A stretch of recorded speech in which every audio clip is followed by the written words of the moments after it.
El Señor esté con ustedes. Y con tu espíritu. Lectura del Santo Evangelio según San Lucas. Gloria a ti, Señor. En aquel tiempo, Jesús fue a Nazaret, donde se había criado. Entró en la sinagoga, como era su costumbre los sábados, y se puso en pie para hacer la lectura. Le entregaron el rollo del profeta Isaías.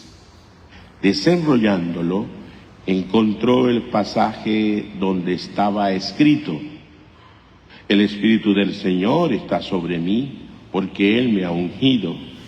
Me ha enviado a evangelizar a los pobres, a proclamar a los cautivos la libertad y a los ciegos la vista, a poner en libertad a los oprimidos, a proclamar el año de gracia del Señor. Y enrollando el rollo y devolviéndoselo al que lo ayudaba, se sentó.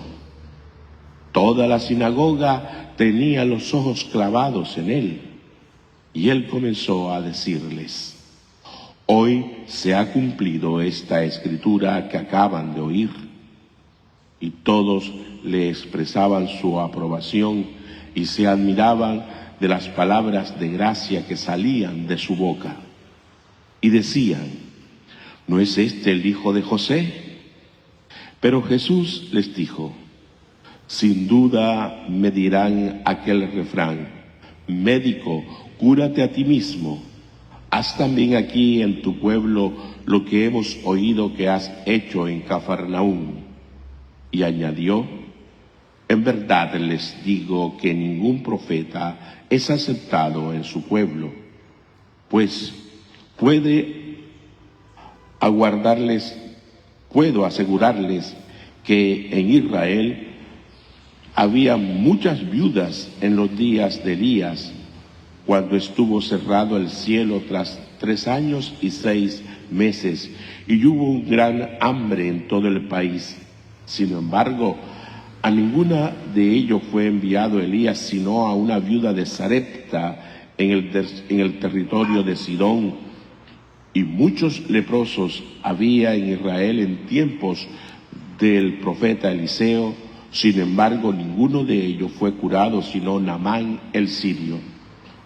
Al oír esto, todos en la sinagoga se pusieron furiosos, y levantándose, lo echaron fuera del pueblo y lo llevaron hasta un precipicio del monte sobre el que estaba edificado su pueblo, con intención de despeñarlo.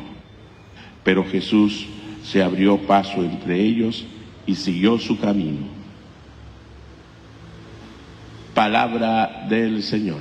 Gloria a ti, Señor Jesús. Como siempre, permitámosle a la palabra que siga animando nuestra vida, animándola desde que dichosos nosotros que podemos desde temprano encontrarnos con ella y permitirle que siga fortaleciéndonos. Pablo le recuerda a su comunidad en Corinto cómo llegó él anunciando a Jesús. Lo anunciaba desde su testimonio, desde su palabra, desde su experiencia, vamos a decirlo así. Esa experiencia que lo marcó y lo transformó totalmente, que llegó a decir: ya no vivo yo, sino es Cristo quien vive en mí, que lo hace descubrir en sus cartas y nos anima diciendo: hay todavía en mí un maldito aguijón de Satanás que no me hace hacer todo el bien que yo quiero, sino el mal que aborrezco. 3 veces clamé al Señor y 3 veces me respondió: mi gracia te basta. Ese Pablo que se afanaba para que todos lo conocieran al Maestro, a su Señor. Ese fue el que habló y el que dijo a todas estas comunidades y las cartas que nosotros hoy conocemos y que nos siguen animando. Esa experiencia indiscutiblemente es la que también nosotros debemos tener. No fue exclusiva de Pablo. Dejarnos tocar por la palabra viva de Jesús, por Él mismo, por el Verbo encarnado, para que entonces nosotros cambiemos de actitud.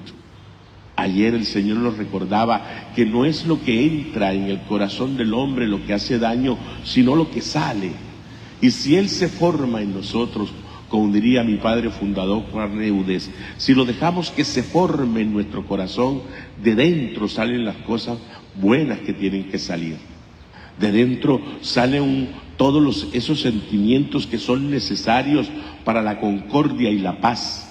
Desde dentro nacerá la posibilidad de decirle al que nos encontremos en el camino, buenos días, con quien estamos viviendo, ¿cómo estás? Interesarnos para luego ayudar y colaborar. De dentro de un corazón que se está dejando formar por la gracia del Espíritu, nacen todas esas realidades que hoy el mundo clama, busca y necesita. Y el Evangelio de hoy nos vuelve a animar a encontrar en Jesús quién es Él y no tener la perversidad de su momento, que al escuchar que Él mismo decía, esto se está cumpliendo, yo vengo a dar salud, yo vengo a hacer oír al sordo, yo vengo a hacer posible que el que no tenga la vista la tenga, yo vengo, en una palabra, a rescatar al ser humano que el pecado ha destruido, a volverle su dignidad de hijo. Le incomodó a aquellos que, como siempre, se creen los mejores, los que más saben y tienen esa sabiduría humana que parece excluir a un montón y reducir a otros al donde no debe ser. Y Jesús viene a recordarnos que quien vive su experiencia, lo vive a Él y lo deja nacer en su corazón, lo hace no ser exclusivo de nadie, sino tener la capacidad de amar a todos, sin distinción, quizás con un poco de énfasis frente al más débil, pero el amor y las actitudes siempre serán iguales para quien lo necesite. Ese es el Señor al que seguimos, ese es el Señor al que hoy nosotros debemos abrir el corazón, ese es el Señor que ha llegado y que está con nosotros para salvarnos siempre. Amén.